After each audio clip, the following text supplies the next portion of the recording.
Histoire ça que je vais raconter nous, son histoire qui passait dans l'État Ohio, dans une communauté agricole qui aurait Marshville. Cette communauté ça était petit, te gain seulement 780 moun. Donc tout le monde te connaît tout le monde et tout le monde t'a vu une sur l'autre parce que la communauté était petit. Yon jour, yon ti moun 11 ans qui c'est yon ti fi qui rele Harrison li tap ramase canette soda ensemble avec yon zami dans un terrain baseball. Et puis zami an vin soif de l'eau et puis zami an font ti déplacer al prendre l'eau. Pendant zami a retourné, li wè yon ven campé boti dam nan et puis yon monsieur race blanc descend ven nan li force ti dam nan entre dans ven nan et puis li courir ensemble avec lui. Ti garçon bien rapide te relé la police. Et la police te vini, li tap raconté yo que c'est un monsieur race blanc, qui gen cheveux noirs, qui gen barbe, qui te ka entre en 25 à 35 ans, ven nan te couleur marron et puis li gen vite bombé. Tout de suite la police te mette barricade tout partout, te mette hélicoptère en l'air, chien dans la rue, en relé moun pour yo wè si yo te capable joindre si petit là avant même ravisseur al ensemble avec lui. Malheureusement, pendant toute journée, yo tap cherché, yo pas de jam joindre rien et puis yo vinn ap vivre dans espoir que ravisseur gen pour le relé pour lui demander yon rançon. Malheureusement, premier jour passé, deuxième jour passé, 3, 4, 5, 6 jours passé, yo pas jamais tande rien de ravisseur là. Et puis te gen habitant dans zone nan qui vive à 80 km de distance avec côté bagala te passé et puis yo vinn joindre corps si petit là enveloppé dans yon plastique et puis yon boîte carton. Donc si petit là mouri. Corps te gen tan en décomposition. Dans zone nan côté crime nan fait là, yo joine yon jeans, yo joine yon chemise, yo joine yon serviette en plage et puis yo joine yon gant noir en cuir. Donc yo te ramassé tout indice sa yo pour yo te capable al faire investigation. Sous kotifia yo joine gen yon fil jaune abricot sous kotifia. Et puis autopsie montre que tifia li mouri tranglé et puis ravisseur a été violé, bien violé. Donc, pendant y a fait autopsie, yo vin songe, si fil jaune abricot vin faire songe 8 mois auparavant, te gen yon zak kon sa qui te passé dans zone nan, mais fois ça c'est sou yon ti moun 12 ans qui te rele Tina. Donc yo te joine même fil jaune abricot. Il y a problème qui vient poser dans époque là, yo te pensé yo te joine moun qui te fait zak là parce que moun yo te jugé pour action Tina actuellement là li nan prison. Donc yo vinn wè li impossible pour yon moun nan prison et puis pour ta faire une deuxième action.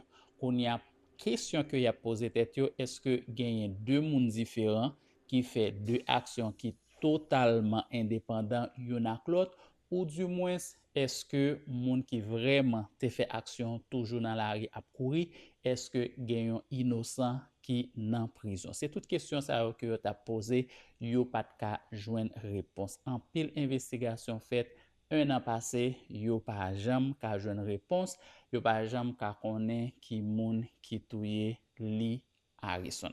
Jusqu'à ce que yon jour, même méchant ça li débarqué dans yon pompe gasoline côté yon dame tap travail qui relé Derby. Donc, qui ça li fait? Li prend Derby, li marre Derby, li kidnappé Derby, même avec Timon yo. Li rive la kay li violé Derby, li marre, li massacre, li réellement fait Derby passer en pile misère et Derby te même pensé la mourir. Et puis, yon jour soir, monsieur a al dormi, Derby dégagé mette kol de yo. Malgré li te minoté, mais li fait cool konnen, li rale men sorti dans minute là. C'était une situation qui était réellement dure pour Derby parce que en men déchiré, zo point li cassé, mais li te préféré point li cassé men li gen la vi. Li degaje, fait koul konen e chans pou li, men l sorti nan minot la epi Derby mette kol de yo. Derby kouri, li rentre nan premier kay li jwen nan pou l mande sekou. Chans pou li, nan kay sa, te gen yon fik tap vive la, epi fi a recevoal, fi a rele la polis. La polis vini, Derby bay deskripsyon monsieur ya, epi, puisque li même li pa mouri, donc li pi facile ka décrit monsieur a bien, et monsieur sa te rele Robert. Robert, c'est yon monsieur qui paraît très sage dans zone nan, qui toujours propre, bien habillé, qui a travail, d'ailleurs, ménage li son avocat. Donc, socialement, pas gen aucun monde qui t'a porté aucun doute sur Robert, malgré la police t'a demandé ADN tout garçon dans zone nan, Robert pas de jambay la police ADN ni, et puis Robert te nan groupe moun qui t'a cherché ti moun nan qui te kidnappé. OK? Donc, konya puisque la police vient gen yon suspect, la police a cherché yon mandat de un poli al fouiller kay Robert et puis fouiller 20 Robert. Mais c'est pour me dire nous tout, la police, fil jaune la police te jwenn avec sachet a, li te yon sachet qui réellement spécifique. Donc la police te allé dans factory côté yo fabriqué genre de sachet sa yo fabriqué yo enveloppé en chaise 20. Donc les allé dans factory yo te jwenn seulement 23 moun qui te acheté en chaise sa yo. Mais malheureusement tout 23 moun sa yo, le yo investige, yo wè yo pat genyen 20 ak vite bombé. Pa bliye, témoin te di, se yon 20 marron vite bombé. Et c'est ça qui fait tout Robert te échappé parce que 20 ni effectivement li marron, mais li pa genyen vite bombé. On y a la police commencé à poser moun nan zone nan question, voisinage yo déclaré by la police effectivement 20 Robert la te genyen vite bombé, mais li allé li changer, li mette yon vite carré. Donc à cause de déclaration ça plus en action Derby, la police mande yon mandat pour ka fouiller vennan et fouiller kay Robert. So nan fouiller vennan, yo vin joindre reste plastique là toujours nan vennan, boîte carton toujours nan reste boîte carton toujours nan vennan, et yo vin joindre moquette jaune abricot. Donc les toutes preuves ça yo vin mette ensemble, yo vin ouais c'était Robert, homme paisible qui était dans zone nan, qui te fait action. Donc yo menel dans tribunal et Robert te jugé coupable.